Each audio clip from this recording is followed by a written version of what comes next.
Sits on many waters. Check. Rules over kings of earth. Check. Merchants grew rich from her luxuries. Check. Music and arts capital. Check. Dressed in purple and scarlet. Check. Dwelling place of demons. Check. Traffics in souls of men. Check. Destroyed in 1 hour. Check. Every sea captain stands far off watching. Check. Deceived all nations by her sorceries. Check. 10 specific descriptors from Revelation chapter 17 and 18. Only one modern nation fits all of them. Not 9. Not 8. All 10. The match is exact. And the judgment phase just activated. For centuries, scholars debated the identity of Mystery Babylon, the woman described in Revelation 17 who rides the beast. The city judged in chapter 18 whose fall shakes the entire world. Some said Rome. Others said a revived Iraqi Babylon. Some claimed it was just symbolic of all worldly systems.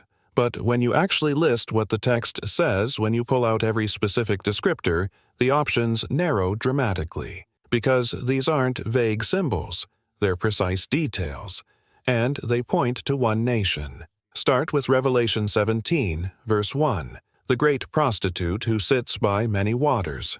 Verse 15 explains what that means. The waters you saw where the prostitute sits are peoples, multitudes, nations, and languages. This isn't a nation of one ethnicity, it's a melting pot, an immigrant nation. Multicultural from its foundation. Ancient Babylon was in the desert. Rock has no major water access. Rome had the Mediterranean but wasn't defined by immigration. Only one modern superpower was built entirely by waves of immigration. America, from its founding, a nation of peoples from every tongue and tribe. The Statue of Liberty literally sits in water, welcoming the nations. First descriptor, perfect match. But there's more. Jeremiah 51, verse 13, adds detail. You who dwell by many waters, abundant in treasures, not just multicultural, wealthy, and connected to water in a specific way. Major deep water port systems. New York Harbor, Los Angeles, Houston, Miami, Seattle. America's economic power flows through coastal ports. The infrastructure matches what Jeremiah saw.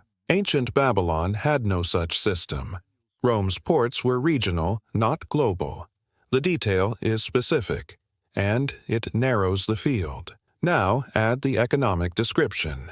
Revelation 18, verse 3. The merchants of the earth grew rich from her excessive luxuries. Verse 11. The merchants of earth weep and mourn over her because no one buys their cargoes anymore. Read that carefully.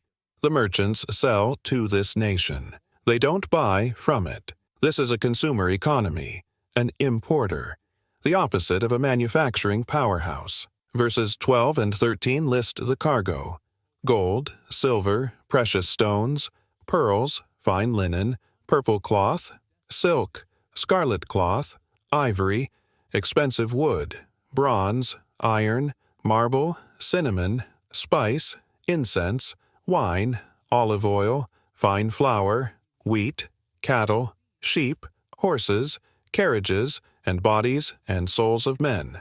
Luxury goods, consumer products.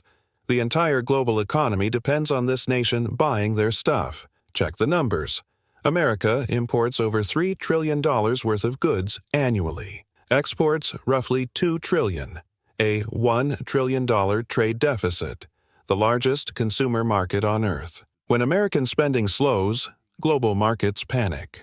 The Federal Reserve's decisions affect every economy worldwide. The U.S. dollar is the global reserve currency. International trade flows through American financial systems. Wall Street moves, and London, Tokyo, Hong Kong all follow. This level of economic dominance, this consumer-driven model, this dependency of world merchants on one nation's appetite for luxury, matches only one country. The prophecy written 2,000 years ago describes modern American consumer capitalism with impossible precision. Then comes the cultural layer. Revelation 18, verse 22.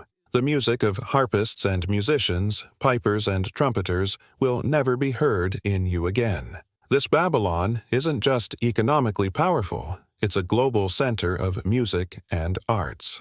Its cultural exports dominate the world. Hollywood. The American film industry controls global entertainment. American music, rock, jazz, hip-hop, country, pop, defines genres worldwide. Nashville, Los Angeles, New York. Cultural capitals whose influence reaches every nation. No other country exports culture like this, not even close. The prophecy describes a nation whose music and arts will be silenced. Only makes sense if music and arts define that nation's global influence. Verse 23 adds another detail that should make everyone stop.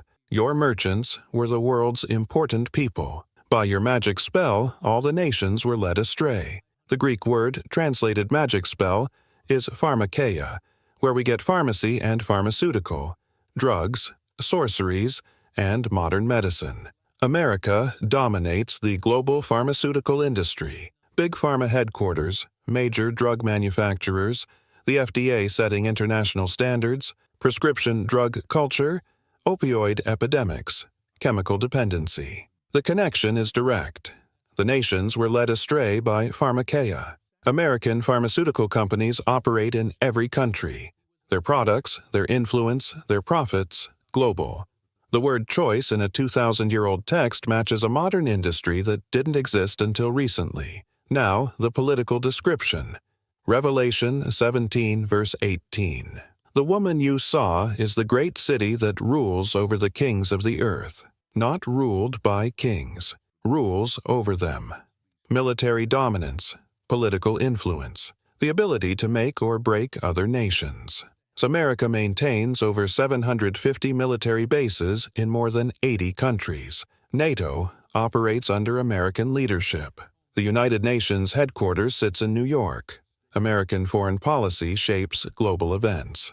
Sanctions from Washington cripple economies. Military intervention from the U.S. topples governments. The phrase, "kings of the earth committed adultery with her," from chapter 18, verse 3, describes political alliances based on benefit, not principle. Relationships of convenience. Deals made for profit and power. The description fits. Verse 7 gives the attitude. I sit enthroned as queen. I am not a widow. I will never mourn. Arrogant security. A sense of invincibility. The belief that judgment will never come. American exceptionalism. The assumption that this nation will continue forever, that economic collapse can't happen here, that military defeat is impossible, that the system is too big to fail. Isaiah 47 describes the daughter of Babylon the same way. You said, I will continue forever, the eternal queen. You felt secure in your wickedness and said, no one sees me. The attitude matches perfectly. Here's where it gets specific in a way that most people miss. Revelation 17, verse 4. The woman was dressed in purple and scarlet and was glittering with gold, precious stones and pearls, purple and scarlet. Two colors. In the United States government, the Senate chamber is decorated in purple, the House of Representatives in red, scarlet. The two chambers of the American government literally match the two colors describing Mystery Babylon. Coincidence? Maybe. But add it to everything else and the pattern becomes harder to dismiss. Verse 4 continues. She held a golden cup in her hand, filled with abominable things and the filth of her adulteries. Outward beauty. Inward corruption. External wealth masks moral decay. The imagery is exact. A nation that looks prosperous, that glitters with gold and luxury, but internally is filled with abominations. Verse 5 calls her the mother of prostitutes and of the abominations of the earth. Not just participating in immorality, exporting it, mothering it, spreading it globally.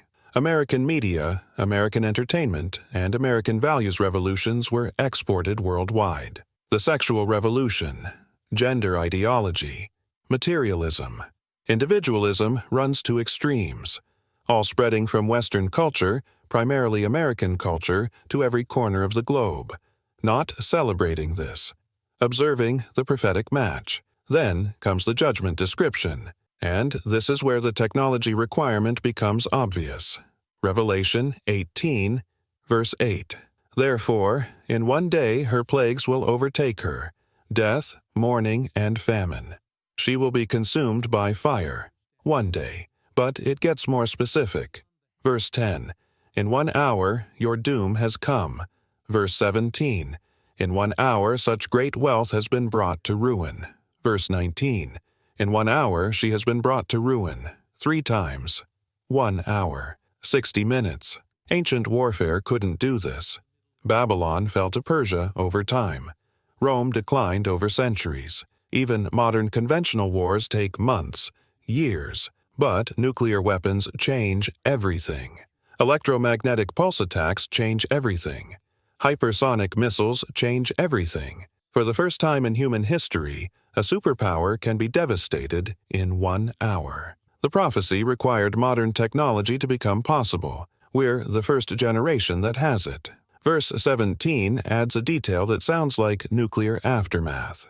Every sea captain, and all who travel by ship, the sailors, and all who earn their living from the sea, will stand far off. When they see the smoke of her burning, they will exclaim, "Was there ever a city like this great city?" They stand far off. Why? Too dangerous to approach. Radiation? Contamination? They watch from a distance. They see the smoke. They don't come closer. The description matches a scenario that wasn't possible until the 20th century. If you're watching this and these connections are new to you, subscribe now, because what comes next links directly to events happening right now. Jeremiah 50 and 51 add details that seal the identification. Jeremiah 50, verse 12. Your mother will be greatly ashamed. She who gave you birth will be disgraced. She will be the least of the nations, a wilderness, a dry land, a desert. The phrase least of nations in Hebrew is akaret goyim, literally hindermost of nations, or youngest of nations. This can't be ancient Babylon. Babylon was one of the oldest civilizations. This is describing an end-times Babylon that is the newest major nation. America became independent in 1776, the youngest superpower in history. The match is exact. Jeremiah 50, verse 23. How broken and shattered is the hammer of the whole earth. Hammer, military might that strikes globally. America's military reach is unmatched. The phrase whole earth means global impact. Verse 37. A sword against her horses and chariots and all the foreigners in her ranks. Foreigners in her ranks. A military made up of people from many nations. The U.S. military includes immigrants, green card holders, people from diverse backgrounds serving together. The detail is specific. Jeremiah 51, verse 13. You who live by many waters and are rich in treasures, your end has come, the time for you to be destroyed, the many waters again. Wealth and water access combined. Verse 8. Babylon will suddenly fall and be broken. Not gradual decline. Sudden destruction. The word suddenly appears throughout these chapters. Unexpected, swift, catastrophic. Here's a detail that only makes sense with modern geography. Jeremiah 50, verse 9. I will stir up and bring against Babylon an alliance of great nations from the land of the north. Verse 41. An army is coming from the north. A great nation and many kings are being stirred up from the ends of the earth. From the north. Ancient Babylon's enemies came from the east and west. Persia from the east. But end times Babylon is destroyed from the north. Look at a polar projection map, the kind military strategists use for missile trajectories. North of America, over the Arctic, are Russia and China. Intercontinental ballistic missiles travel polar routes. The fastest path from Russia or China to the United States is over the North Pole. From the north. Ancient Babylon in Iraq has no northern threat. It's surrounded by desert and regional powers. The detail only works if Babylon is a nation in the Western Hemisphere. The geography matches America. Now add current events. The descriptors match. But are we in the timing? Revelation 17 shows the sequence. The woman, Babylon, rides the beast. The beast is the Antichrist's system. She supports it, enables it, benefits from it. Then, verse 16. The beast and the 10 kings you saw will hate the prostitute. They will bring her to ruin and leave her naked. They will eat her flesh and burn her with fire. The system she helped create destroys her. Babylon's fall happens during the tribulation period, after the Antichrist rises. The global government structure that America helped build through the United Nations, international trade agreements, global financial systems, turns against her. Current indicators suggest approach of this phase. National debt exceeds $33 trillion. Unsustainable. Moral decline accelerates. The rate of cultural shift in one generation is unprecedented. International alliances weaken. America first policies isolate. Internal division reaches levels not seen since the Civil War. The rise of Eastern powers, China and Russia, challenges decades of American dominance. Cyber warfare capabilities mean vulnerability despite military strength. One electromagnetic pulse attack could cripple the entire electrical grid. The infrastructure is fragile. The economic system runs on debt. The moral foundation has eroded. The warning signs are everywhere. Revelation 18, verse 4. Then I heard another voice from heaven say, "Come out of her, my people, so that you will not share in her sins, so that you will not receive any of her plagues." This isn't a suggestion, it's a command, a warning. Come out, separate. Don't participate in the sins. Don't be there when the judgment falls. For Americans watching this, the question isn't whether these descriptors match. The evidence is overwhelming. 10 specific details, all matching one nation. The question is what you do with the warning, because verse 8 says her judgment comes in one day. Verse 10 says in 1 hour. Suddenly, unexpectedly. While people are saying, "I sit as queen, I will never mourn," the merchants stand far off. They watch the smoke rise. They weep. Not because they cared about the people. Verse 11 tells us why. Because no one buys their cargoes anymore. Economic grief. The loss of their market. And, in 1 hour, the wealth, the power, the cultural dominance, the military might, the system that shaped the world for 2.5 centuries, comes to